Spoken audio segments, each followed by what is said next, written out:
So let's set the table in terms of just the landscape of the mortgage business. 2021 is not the same as 2020. 2020 was a year of a tidal wave refi marketplace with a healthy purchase market with great margins. And 2021 is not that. The refis are at least a trillion under. So we've lost a lot of refis in the marketplace. Purchases, when I interview loan officers, I'm like, how much harder is it to do a purchase loan this year than last year? And the answers range from 5 times harder to 10 times harder. And then of course, margins, less basis points per loan, more rate shopping. It's just never been more important for us to have a great tech stack and to make sure our loan officers are well trained and outfitted to use that tech stack. So guys, let's get into the first question, and I'm gonna start with you, Joe. Remember, audience, feel free to chime in here as much as you want. But with this refi, I think refi flickering is like an understatement.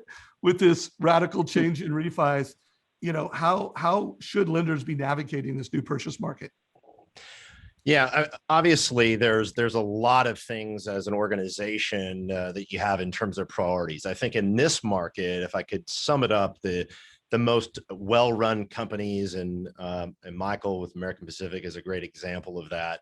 At a leadership level, they are very focused on doubling down on people, both their team, their employees, and how they're enabling them with technology, and also their customer base, right? Realizing that the future is really about making sure that the customers that you have, you're going to keep them forever, those customer for life strategies, and ultimately continuing to just get better with how you're using technology as it relates to the humans, right? As it relates to your people and how you're serving your customers.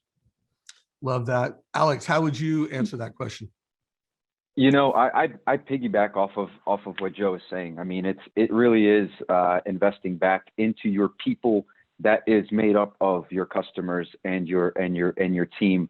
But if we're talking about navigating this purchase market here, it's really three key things the way I like to think about it. Number one, it's your database is prime for purchase. Okay, it's there. You just need to know when it's time. And again, one of the things you're about to hear Michael talk about, I like to make a joke and say Command C or Control C, copy what he's going to tell you, because it is working, and it is working beautifully. And so your database is prime for purchase. You must have amazing follow-up right now. We talked about this before. Just have to have amazing follow-up. Some homes don't get purchased before you even get to put an offer in. So you need to be able to follow up and be there for those customers. And it's way more important today. And Joe, you had mentioned it just a second ago. It's way more important today to overserve your customers, and be there for them. They want that human relationship.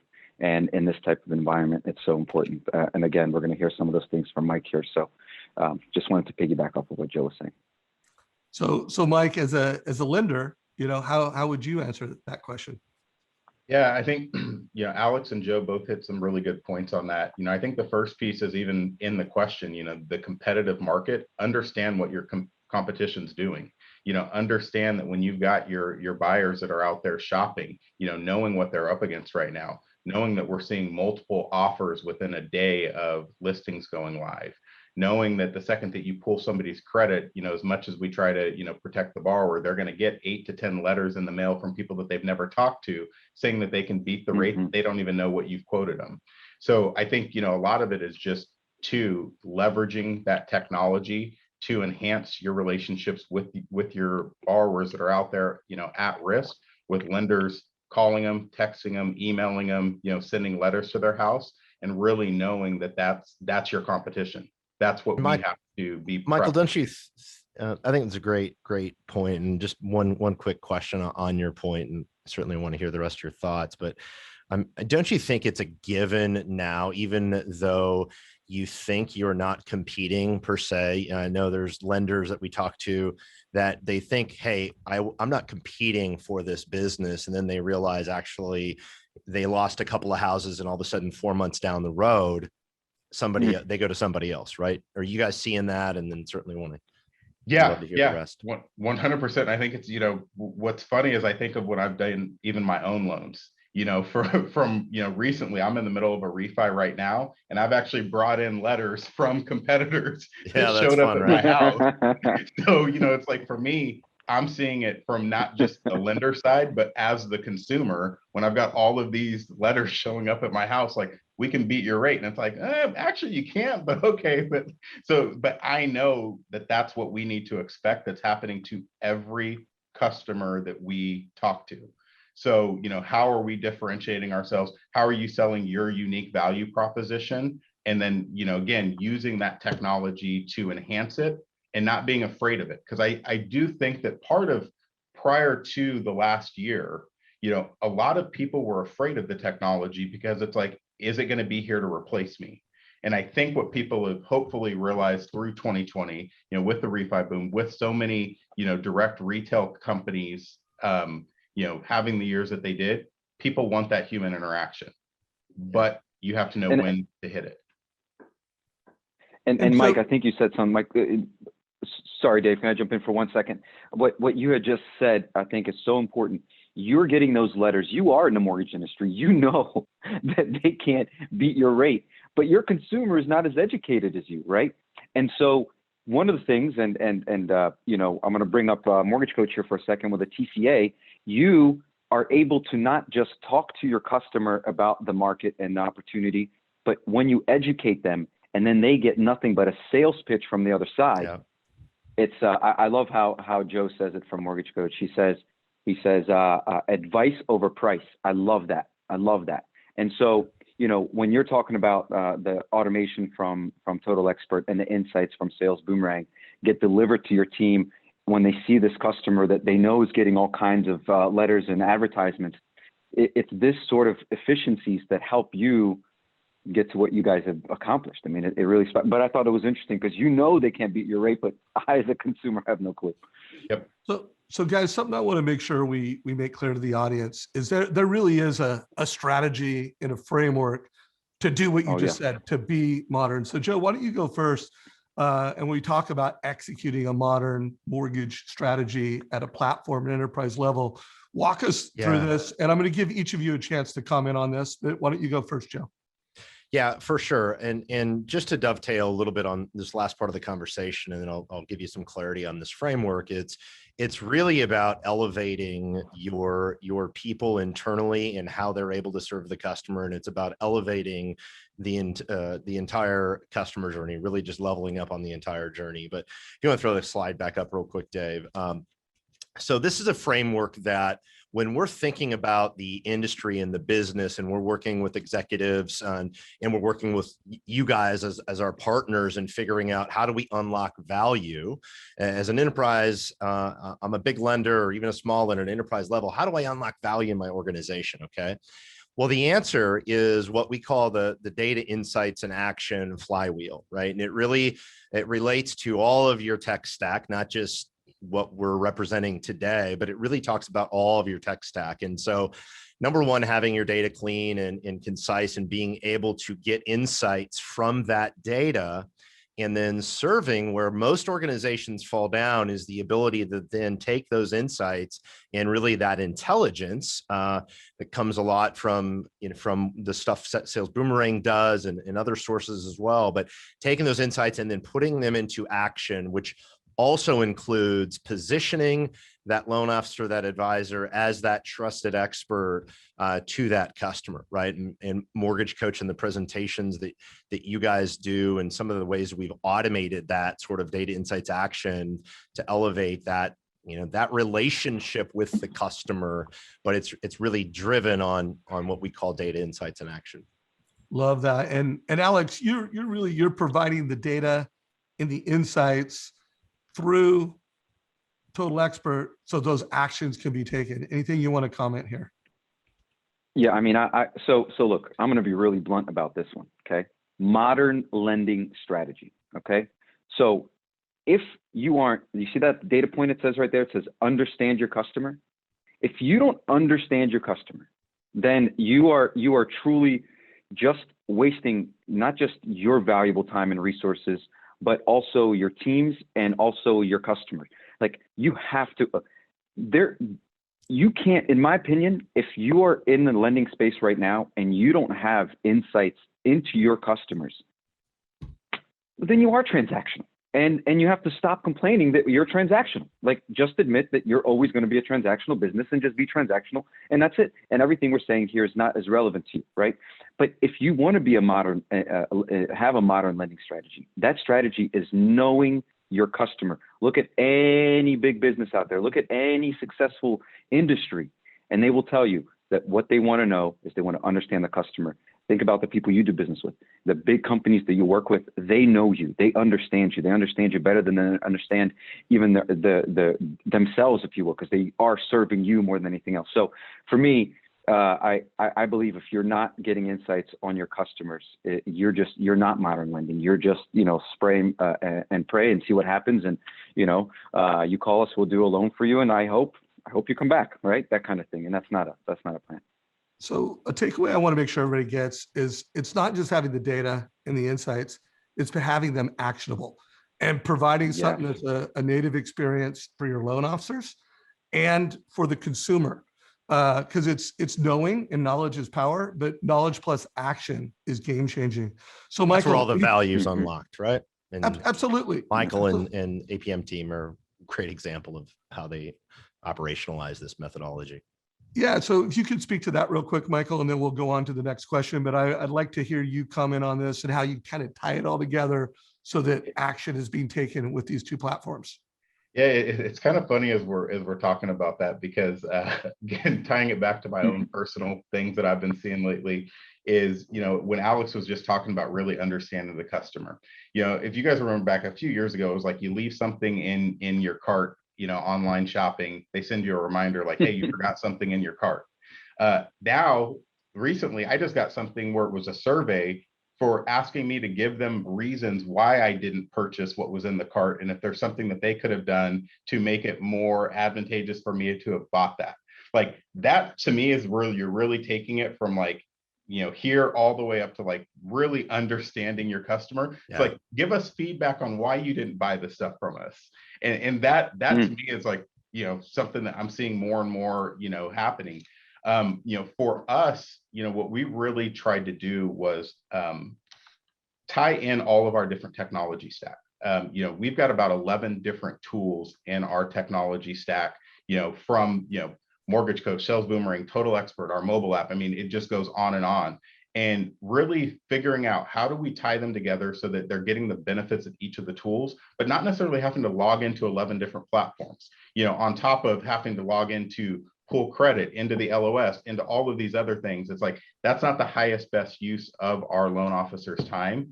And so what we really started focusing on was, again, leveraging kind of Total Expert as that central platform, because that's where you've got all the notes on your clients. That's where you've got all of the transactional information coming into. And then that's where, with us for Sales Boomerang, we tied those alerts in through Total Expert. So for us, our loan officers don't even have Sales Boomerang logins. They're getting all of that information through Total Expert, through their daily digest in the morning, letting them know what alerts that they've got. We have it set up so that it sets a task through Total Expert. So when they get a Sales Boomerang alert, it automatically tasks them, sends them an email so that they know to take action on that.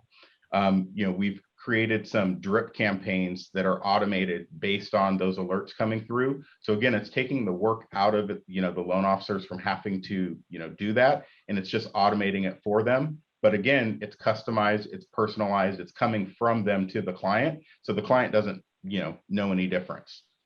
So let's do this. I want to spend the next 15 minutes and really unpack specifically what you've done at American Pacific and do it around results. Because like, there's technology for the sake of technology, but I think what makes this panel that we're doing is we've got two great technologists and we have a great customer that's wrapped it all together and drive results. So how would you like to answer this question, Michael? I mean, what did you guys do to improve retention by over 50%? And we're going to get into specific metrics that are remarkable, but walk us through this from this lens.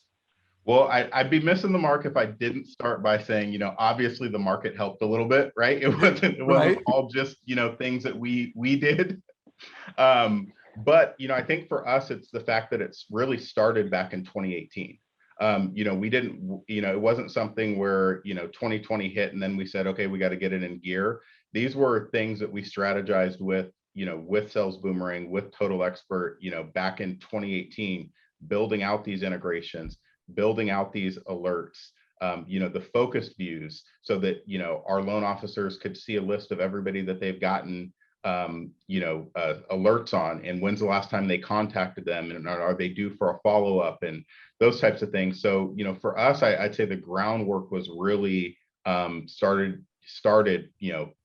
back in 2018, and then what we've seen is throughout 2019 and then going into 2020, the effectiveness, the adoption, the visibility really grew, which then gave us all those successes in 2020 because people were aware of it.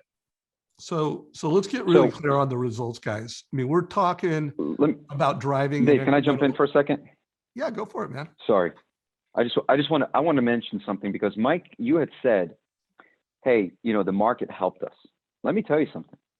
What you guys have done, and I use the word remarkable, I'm going to say it again. There's a reason why I say that. The statistic, and if Dave, you can throw that up again, it says you grew your retention by nearly 50%. Okay.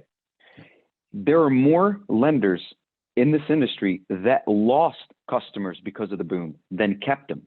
Yeah. You guys are the winner here, right? Like, this is not the industry helped us retain our customers. It is this strategy to help you retain the customers, because we looked at, we did this huge 2-year case study. If you remember, this was part of it.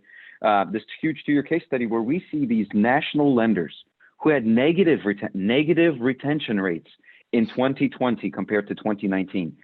And so, when you say, oh, it was the market that helped us, no, you got to take credit here. Like, you guys were prepared for this, and you took full advantage of it better than I've possibly seen anyone else do. So I just want to make sure that for the audience that's listening, it wasn't the market that just made APM have this kind of retention rate and find $2 billion of deals in their own database.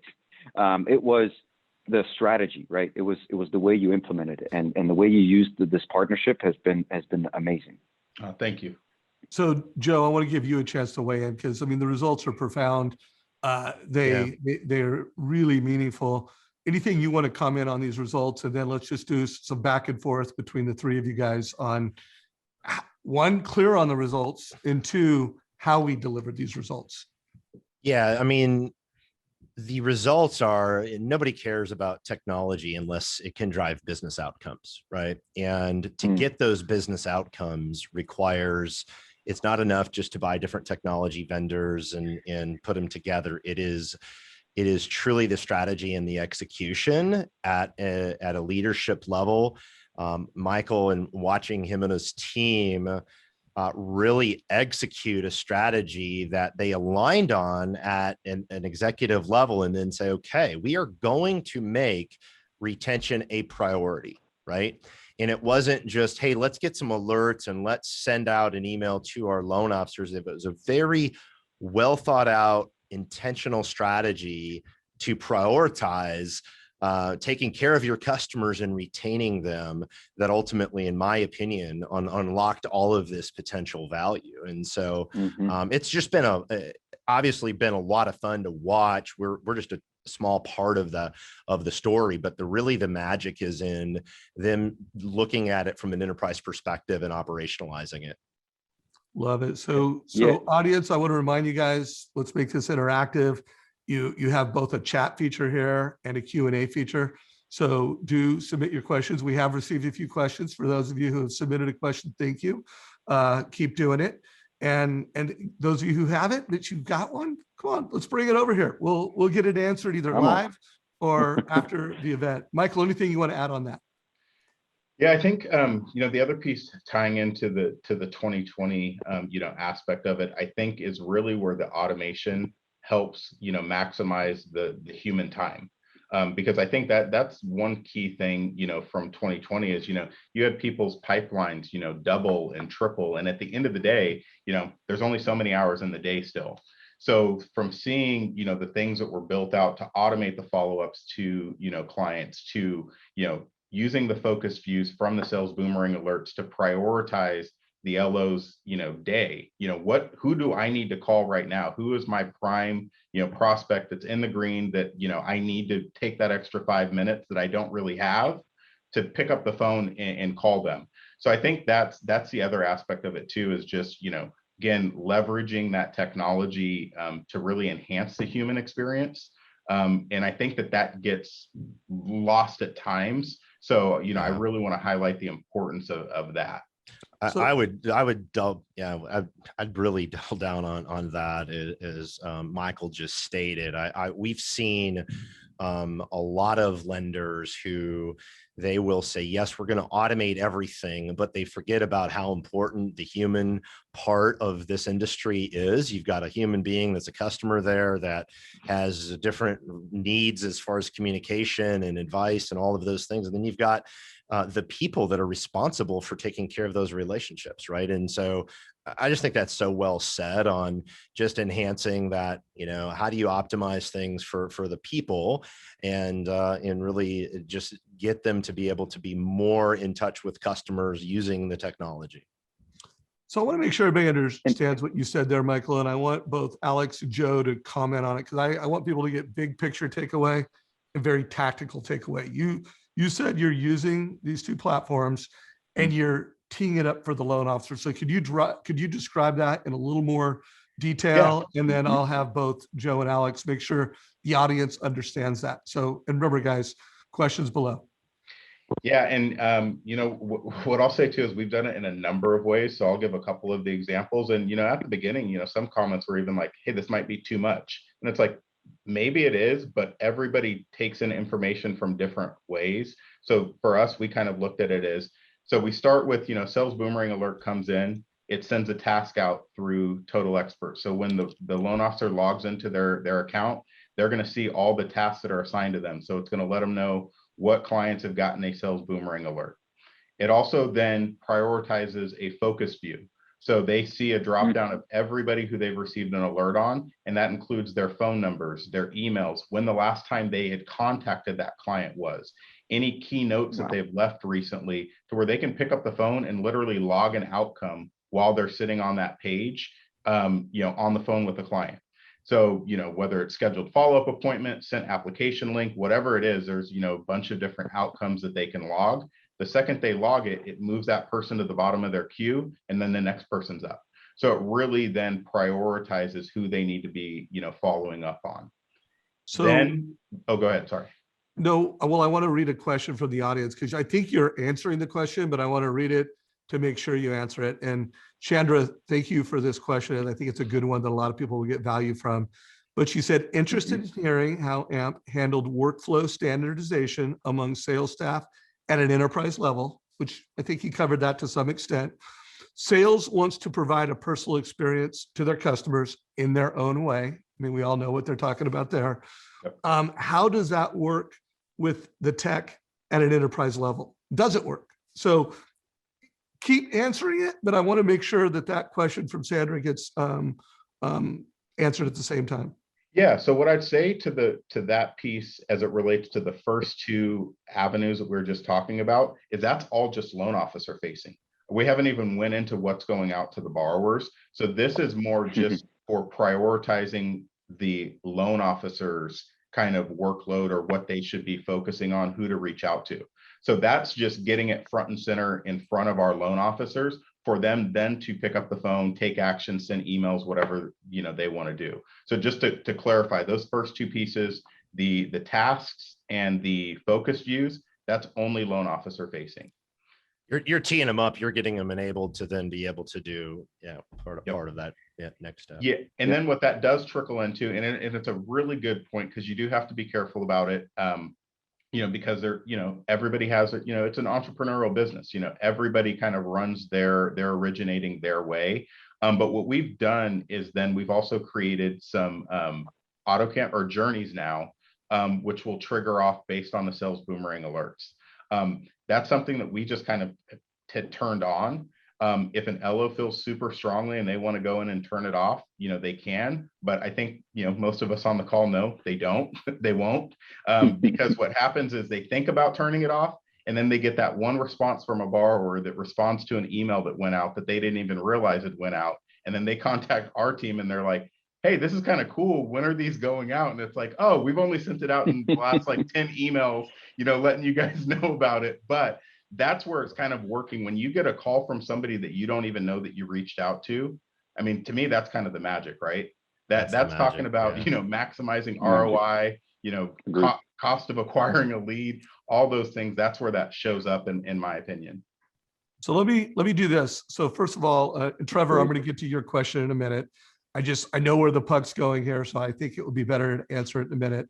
And I'm leaning towards, as the questions come in, answering them. So instead of waiting until the last 10 minutes, we're going to take up the full hour here, guys. So we're going to go until 12, but I'm going to get some of these questions going as we go. But I think this is a super important question, and I'd love for you to answer this. And then Trevor will bring in your question on the back of this. But how can lenders maximize what's left of the cash out refi? Because Trevor, I think to your point, you're saying, hey, there might be another dip in interest rates, and I want to get prepared for that. But right now we live in a purchase market. We know that for sure. And we also know that people have more equity than ever. And there are some real cash out refi opportunities. So Michael, why don't you go first? And then Alex, I'll have you go second, and I'll have you anchor it on this question, Joe.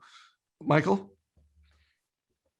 Yeah, for me, I think it's really just, mining your database. I think that, as many loans that were done in 2020, there's still a lot more out there. And, also too, what about the ones you kind of hit it on the head there, Dave? You said, the equity. What about those people that did something in 2019? What about those people that did something in early 2020 where, it might not just be the cash out options, but what about the MI reductions? What about the other loan types that are out there and available right now that we might not even be focusing on because we've just been in this, cash out only world for the last, year. So I think it's also looking at your other loan opportunities that are out there. But again, really mining those databases.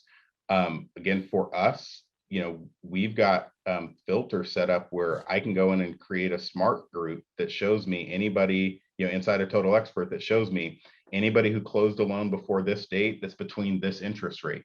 That there gives me my list of who I need to follow up with, or who I need to send a big blast out to. We've got the sales boomerang alerts that are letting us know when people hit certain equity positions. So then I'm not just scrolling through a random, list of contacts. I'm getting the people that are going to be the most likely to benefit from my call. And let's remember, guys, people have credit card debt, they have car loans, they have student loans, and they have lots of equity. And so, Alex, why don't you speak to that, and then we'll come to you, Joe.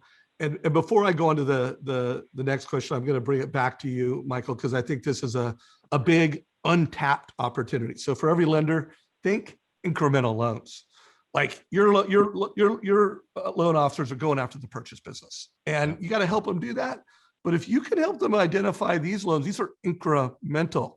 So as a marketer, using technology, using data, you're creating incremental opportunities. Alex, speak to it. Yeah, I mean, look, honestly, Michael just answered it beautifully, right? The cash out, there's still $21 trillion in equity still out there, right? And so the best way to take advantage of it is to anticipate the needs of your customers with data insights, anticipate that, right? And then cherry pick the ones, right? Start to understand where your customer's going. You just heard Dave say, I know where the puck is going, right? Think about your customers the same way. Where are they going? Anticipate that. You have people that bought a house this year that now has enough equity in it just in 6 months to maybe take out some money and have that pool you want, or finish the basement that you want to finish, or whatever else that's on your mind, right? But you want to be able to anticipate that. The only way you can anticipate is if you have these data insights that are coming in on your customers. So the cash out opportunity is huge. It's again, $21 trillion. It's there. You just have to know who needs it and why they need it. And this is the important part. When you start to run campaigns, these journeys with Total Expert, and you're getting the messages out there, this is the time to get super creative. This is the time to start letting people know what they can do with their equity, educate them, but have fun with it, right? Just put it in a different type of spin. Don't say the same things the commercials are saying. Say something about the area that they're in, or something unique that somebody could be doing. You know, hey, you know what some people are doing? They're buying cryptocurrency. That's something you could do with your cat, right? I'm just making something up, but get clever. That's get maybe a creative, little because bit of a there's stretch, cash. Alex, but that's okay. Maybe a I little, know you know, your intent was be creative. Yeah. So Just for the Are we record, saying not to buy crypto? we are not recommending in any capacity that anybody cash out and buy crypto. Have you seen what Bitcoin's done in the last couple months? You know, No. hey, so Is it up or down? I don't even know. it's So, down. so I want to make sure Joe gets to speak on this, because while we Yeah. showed this slide earlier under the headline of the modern lending platform, you could take this platform and now you can solve to specific opportunities. Yeah. And we're talking opportunities that are driving real profit. Like, these are real business results being driven by a framework. And remember, guys, these are incremental. So Joe, you want to speak to the question at hand? Yeah, and talk a little bit about it? Yeah, for sure. So the first piece that you mentioned is it is truly incremental. Okay. And the second piece that I would say, which ties into what Michael was saying, it's not enough just to say, hey, here's our sales team's tool set. Here's all the technology and tools, and we're going to just do some basic things for you. And now you guys go and drive that in your database. They're not going to do it, right? They're just not going to put all the pieces together. So you have to put all the pieces together at an enterprise level and execute around it. And at the core of really maximizing the refi opportunities and making sure you're in a good position, it's really, in our minds, it's about staying in front of your customer with high quality communication. Okay. And high quality and things of value. One of my favorite things that we've done is automate the annual mortgage review. This is certainly not making a commercial for you, buddy. I know you guys have got an incredible brand and everything. You don't need our help with that, but it is truly one of my favorite things we've done is automating that annual mortgage review process. And then of course, using the data and the insights to start to feel the intent, start to recognize intent before it's too late. I just had a conversation with one of our investors, and he's like, hey, I was talking to him about the data insights action framework in the future. And he just went through a refi and he said, I couldn't believe it. I actually called my bank and asked for the payoff of my mortgage, told them I was going to another lender. And the next day I got some random email campaign that had absolutely nothing. He had already pulled his credit, had already done all these things. It was just a great example of, if you're tying these things together, you would be able to then reach out to that customer in a much more meaningful and relevant, in context way. Yeah. So let's Also wrap a bow on relevancy. this. We're talking about real profit, incremental profit. We're talking about a framework, and where you see that action, it could be email, could be text, could be a mortgage coach, could be video. It's the right action to create the consumer wow and to help your loan officers get this incremental business. So Michael, anything you want to add on it before we go on to the next question here? No, I think the way that Joe wrapped it up at the end there, I think it really just is, having that anticipation, kind of knowing what the customers are going to be looking for. And again, leveraging, the campaigns, can't say it enough, but it's just leveraging what's there so that then you can come in at the end, right at the right time, and have that human interaction. Because again, that's your value proposition, right? It's not the technology. That's not the value. That's not why they're getting a loan with you. It's because your interactions with them. Exactly. It's because you know about their family situation. It's because you've spent that time developing that relationship, and then it's trust. Yep. So I want to read a question. People don't want to. I was Alex. just going to say, people don't want to start the process over and over again. They've just been given no other option, right? They've just been like, well, I guess I just got to start again, but they don't want to. We are animals that choose the path of least resistance always. It's not sometimes. It is always the path that we humans want to choose. And the APM has made it easy for them to go back to American Pacific. And, it's important. I don't know if you're going to flash that number again, Dave. of the 2.6 billion funded. I want to be clear for those that are watching this that what that represents. That 2.6 in funded loans, that wasn't all their volume. That was just the volume from their own database. That's it. That was just their database volume. They have a whole bunch more volume that they did, but that was just their own customers, their own prospects, their own turndowns, their own leads. That's the beauty and the success behind what you've done. It's remarkable. So I just wanted to make sure we made that clear. It's business that were driven through these technologies that are well integrated, well deployed. So I want to read a question that came in for Trevor. So Trevor, I'm going to read your question kind of backwards, like his last sentence of the question, because I can see what he's saying here. He's saying that I want to do some advanced planning because there could be an upcoming wave on the horizon. And we have heard from multiple folks in the industry. I interviewed Dan Rawich yesterday, and whether it happens in 3 months or 6 months, there is the thought that we can see maybe it won't be a refi tidal wave, but something. So his specific question was, Michael, how soon in 2020 did AMP ramp back in office support by the way of underwriting, processors, ops to handle the additional volume? And I think kind of the question is, hey, if we got this tech and it's doing all this awesome stuff and raise it again, tidal wave, just wants to know how did you guys respond to that? As quickly as humanly possible. I was waiting for the magic answer on that one. There was no secret sauce around that one. No, I think as soon as we, as soon as we saw the volume influx, we started the process. The beauty for us is, so many of our branches, run under their own DBAs and, have their own market presence. And so, a lot of them were already being proactive, hiring additional processors, hiring additional support staff to really support their loan officers. And again, same thing, for us at our home office.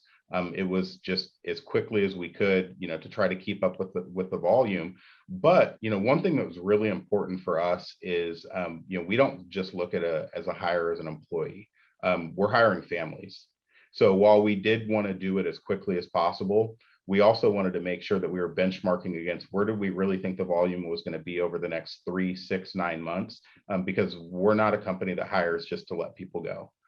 So, we wanted to use, other levers, using, temporary staff, using, overtime, using every, option that we had, so that then, when things do start to slow down, there's less of an impact because, again, these are families. These aren't just, individual people. All right. So let's do this, guys. We're at the 20-minute mark. We've got 20 minutes left of this conversation.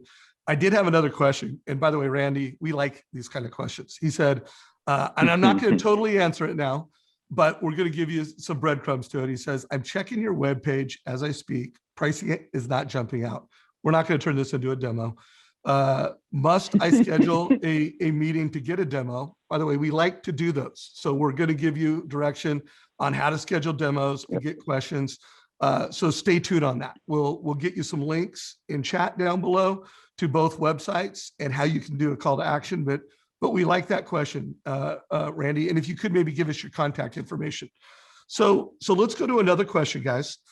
I want to make sure we get to this because I think this is a big deal right now. I mean, one thing we know for sure is that margin compression is here. I mean, we got some results proving it here. So we're going to speak to some of these results in a minute. And we want to know, how can these technologies help today with driving incremental profit, making sure that whatever the margin is, there's a macro market. And then there's lenders that are best of breed. There's lenders that are the 10% most profitable. And there's lenders that are the 10% least profitable. And by the way, with loan officers, there's branches. You ever notice it? Like you got this branch, they don't have a lot of price exceptions, super high margin, and then you have lagging branches. So gentlemen, let's go here. I'm going to start with you, Joe. I'm going to go to Alex. I'm going to anchor with Michael. I would like you guys to answer this in a way that we can have some dialogue and some conversation around this.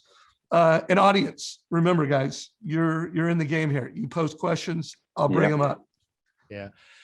So again, I would I would address this in two chunks. One, there is the strategy with your past customers and your existing customers, right? The most profitable way to grow a business is to increase the amount of your existing customers that are staying with you, right? So that is absolute must, because far too often in the industry, we get focused on net new customer acquisition. And don't get me wrong, still very important and should be prioritized as well, but not at the expense of, hey, we need to go out and acquire a bunch of new customers in the purchase market.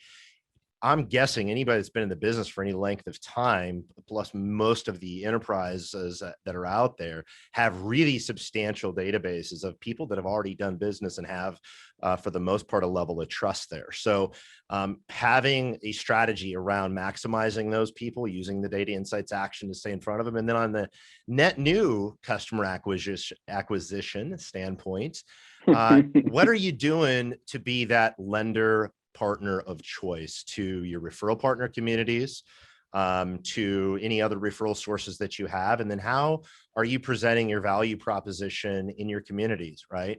Are you being that trusted advocate? Are you a source of educating people on the market and home financing and debt and all of those things? One of the most powerful ways, in our opinion, is to be that source of knowledge for your realtor partners and for the consumers that are out there. And so, and Dave, I know, you share very much my viewpoint on this in terms of elevating that to, hey, you're the expert here and the source of information. Well, I want to add something to this. So I think most lenders, if you talk to them, you say, like, we know education needs to be our competitive differentiator, especially if you're running a platform where most of your professionals are local, referral-based professionals. What can be automated will be automated. And the machine could do a really good job of taking care of the do-it-yourself or community in the marketplace. But here's the thing, guys, doing it at scale, institutionalizing all of this, I mean, that's what we're talking about here. We're talking about how can a leader of marketing, how can a CEO, how can a head of a production leverage technology and then institutionalize this framework. I mean, this is a really, I'm going to show it one more time, and I recommend you guys take a picture of this if you haven't already, but I want to show you this framework one more time. This is it, guys. And then I would recommend anyone in the audience, score yourself. Hey, do we have the data? Scale of 1 to 10. Do we have the insights? 1 to 10. And then are we putting them in an actionable way? Like, so that we're institutionalizing this. So Alex, your turn, brother. Well said. Well said. Well said. Well said. So look, if we're talking about margin compression, for me, there's a very clear way of pushing back, right? So number one, it's double down on what's working. Okay. Double down on what's working. Find that works for you, maximize it. Okay. Number two, you want to reduce, how can you acquire a client at the lowest cost possible? A little, this is another celebration for you, Michael, and the APM team. You want to fight margin compressions? Well, when you're doing deals at $22 per funded deal, which is what happened in the case study that we did with American Pacific, from the sales Boomerang notifications and an automated process that Total Expert implemented through the journeys, the total cost of acquisition per borrower was $22. Everything else is profit. So we call it the vaccine for margin compressions, right? Get the cost of getting that client as low as possible, and then double down on that. Keep making it better. Keep making it better. Keep bringing down that cost. And then where the margins go, obviously, it has an effect, but it can have less of an effect. Dave just said there's that 10% that's most profitable, 10% that's least profitable. What's that 10% that's most profitable do? What are they doing, right? And so keeping those costs low on customer acquisition. You make sure you invest in tech. You make sure you use your technology like a Lego set, like what APM has done, right? You ever try to put a non-Lego set together that's not done by Lego? It just all falls apart, right? It's hard. But when you put Legos together, they make these beautiful masterpieces, and that's what APM has done with their 11 technologies, 11 different technologies that all fit together to make one beautiful scene. And so want to fight margin compression. That would be my suggestion. So I want to insert something here. One of the reasons why Legos work so well and like Lego wannabes don't is they're best of breed. They're beautiful pieces of technology, probably not the cheapest in the marketplace, but you know why? Because they're investing in the best engineers, because they're investing in the best integrations that actually work. I mean, there are integrations out there that don't work. Loan officers don't use them. So you're talking to two best of breed technology companies that have amazing integrations. They work. You're talking with a lender that can make them work. Here's what I want to do, guys. We got a little less than 15 minutes. We have some more questions from the audience. So audience, you guys have killed it. You've added some great value. This is a super important question, and we could likely spend the rest of the next 12 minutes on this, but how hard was it to implement these technologies, Michael? And I want to speak to both companies. I want to talk about implementation, execution, because I'm sure everybody's listening to this. They're like, I get that framework. I like it. I'm in. I get the cash out opportunity. I want my loan officers doing that, but like getting them to implement it and execute it. Walk us through that. How did both of these partners perform for you? Yeah, great question. And, it ties into something else that I, was thinking about is even from our leadership standpoint, I think where it starts for us is, I know every company goes about it their own way. So by no means is this a knock on, other people. This is just what we found to work. I think from some of our own failures is it's not fair to a partnership to say, okay, Total Expert, Joe, Alex, we're going to sign this contract. Go get our people to adopt it or else this has failed. Our loan officers don't know them. Our loan officers, work with us on a day-to-day. So to just put all of that onus kind of on your vendor partner, you're already setting both sides up for failure, in my opinion.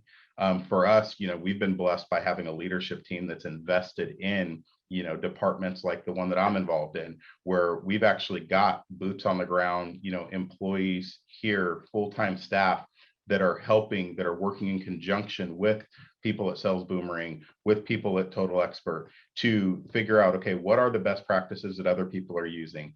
How do we get, more adoption on this? So I think we've invested in the resources here to really help with the training, to really talk more details about how the different tools work together and how we have it set up. And that's been, I think, one of the best successes in these implementations, in my opinion, is that we've truly partnered with them with having, dedicated resources that are working with individuals at both companies on a daily basis. Because then we're not just speaking to one, we're speaking to really everything and how it works together. If somebody calls and has a question about Sales Boomerang, I can tie that into, okay, but go into here in Total Expert, here's where you're going to find the job aid on it. And it just creates that seamless experience. And then what we find is then people are like, oh, well, then what about this, this, and this that's in there? So it really then starts to kind of open that window to really draw them in. So guys, we are going to really spend the next 10 minutes just drilling down on implementation. I do want to, I liked, Natalie, what you just said. I just signed up for a demo. Thanks for answering my questions. So by the way, if you got value from this, the best way to say thank you is to make sure you learn about these platforms. Make sure that you do the call to action, you take the demo, and you make an informed decision. Like, is this the right tech platform for my company? So that is an ask I have for any audience member, that if you got value, if this was a valuable hour of your time, make sure you do the demo, you find out more about them. I do want to give both you, Joe, and Alex a chance. Just kind of keep it to a minute-ish on how would you like people to come into you and learn about your product. And then we'll spend the last 7 minutes just talking about implementation and execution. And I really like this question that came in from Chandra. You've killed it. 2 awesome questions. She's going to talk about what level of resources did you have before you had the implementation? And I think that's an important question. So we'll get to that in just a minute. Joe, what's the best way for any lender that wants to learn more about your platform to do that? Yeah, so obviously we love to have conversations, and if at a minimum, just give folks some knowledge and education about the types of problems that we're solving. So generally that's just always our approach in talking to anybody that has interest. And going to our website and filling out a request is probably just as easy. However, if you're in the session today and want to drop it into chat, and we'd certainly be happy to have somebody reach out to you. And I would just say that just like we do with you guys, Dave, at Mortgage Coach, we have a great relationship with Alex. And so if you're looking at the different technologies, then we can work together to make sure we're getting you the answers that you need on how things work together and what your options are. Oh yeah. Alex, what about you? Yeah, really the same. If you're in this session, like Joe said, throw something in the chat and we'll get back to you. Just going online and going to our website and just scheduling a demo. We never take up a lot of your time. The first part of the conversation from our team is all about understanding why you wanted to even schedule that demo before we waste an hour or any extra time for you. We try to understand that we are the right fit for what you think you're trying to solve. And only at that time do we say, okay, let's really dive into it, right? That's the easiest way, web. And if you're here, just send a note. And I know both these platforms really well, and I know how they, provide education, demo their product.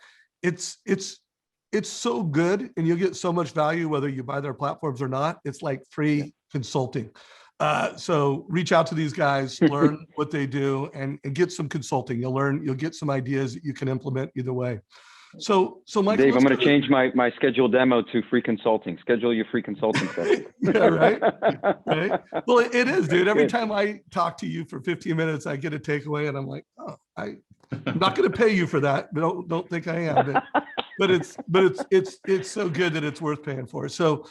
So let's talk about resources beforehand. Now, I want to say something before Michael answers this. You're talking about a company for a long time that's been very thoughtful about how do they select technology. You're talking to a company that has, evolved project management resources to make sure that technology is rolled out and deployed very effectively. So when he answers this question, I don't want anybody to be intimidated. Because the way they have thoughtfully selected the best of breed technology players in the country and the way that they deploy them, most lenders don't have that. And I would just add really quick, Dave, to that. Both Alex and I and you can have a really specific conversation with you about whatever stage you are in sort of your transformation as an organization.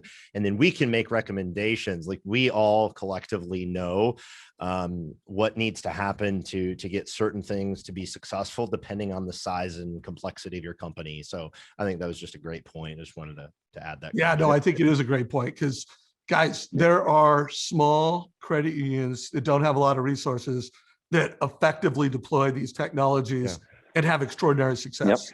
So it's not about size, but I do know what Michael has. So I do want to answer that question because I want to honor the audience's question. And, could you tell us before implementation execution, what level of resources did you have? Yeah, so it was slightly different between, our partnership with Total Expert versus Sales Boomerang. And it's because Sales Boomerang was something brand new that we hadn't had before, whereas we did have a CRM platform that we were moving off of and transitioning over to, Total Expert. So for us, we did already have, a full-time dedicated resource that was just managing, the CRM previously. We also had, somebody from our LOS team because of the depth of the integrations into Encompass. We had somebody on that team that was going through and, helping map out all of the triggers, all of the fields that are pulling through. As you mentioned, Dave, we've got, a project management team that, makes my life a lot easier in so many ways because of just how, careful and thoughtful and methodical they are about looking at every detail. How is this going to impact this area, and really, developing that plan. So for us, already did have some resources that were going to be focused on, the Total Expert relationship. And then, what we did is, with Sales Boomerang, because it ties into, TE, We have somebody that helps with that as well. But it's not, it's not necessarily a full-time, 100% resource. But it's because, so much of that is then dialed back into, the relationship inside of a total expert. The other piece, on the resources and the implementation side of things too, is starting small. I think, one thing that we're big believers in is really the driving the adoption and showing the value proposition versus, forced adoption. For us, with so many, DBA branches and entrepreneurial branches, we really look at it as like, we are always auditioning. That's the way that we look at it, the way that we are as an organization to our customers, which are our loan officers. And that's where we really look for our vendor partners to kind of have that same approach.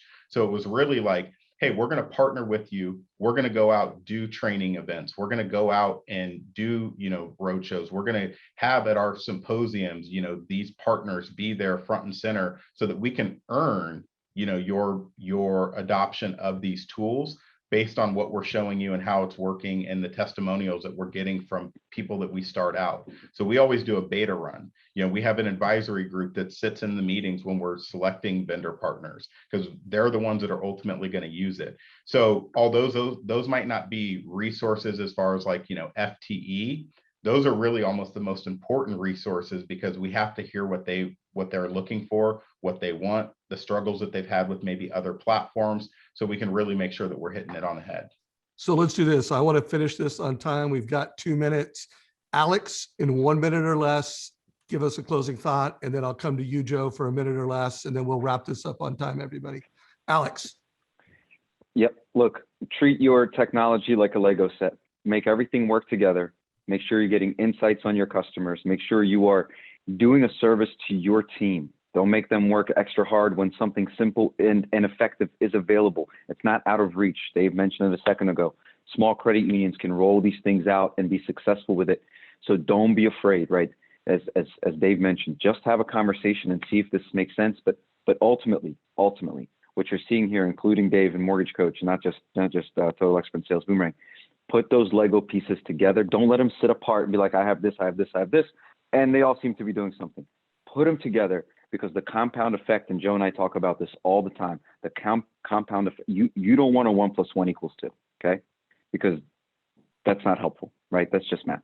You want a 1 + 1 = 10, right? That's what you want. And when you bring these technologies together, that's what you stand to get. So Love it. Thank you, Alex and Joe. Minute or less. Wrap it up. Yeah, you bet. I think absolutely number one is prioritizing innovation and prioritizing getting better at really all of the key parts of the business, right? It's just so critical right now. There's so much change happening in lending and broader financial services. Things are moving faster than what we ever have seen them move before. So making sure you are prioritizing innovation at an enterprise level from the lens of how do I take that and obviously focus on improving experiences for my customers, improving experiences for my team, my employees, and their ability to interact and engage with those customers. And prioritizing things and focusing on those things is, our opinion, really critical to winning the future in this industry. So guys, my closing thought is make sure you're sharing those success stories. When you're rolling things out at an enterprise level, the best implementers, they implement, they execute, and then they share success stories in a very strategic, valuable way. We appreciate an hour of your time today. We are wrapping up this call. I don't know if anyone at an admin level wants to wrap it up or we're just saying goodbye, but thanks everybody. Thanks for the opportunity, everyone.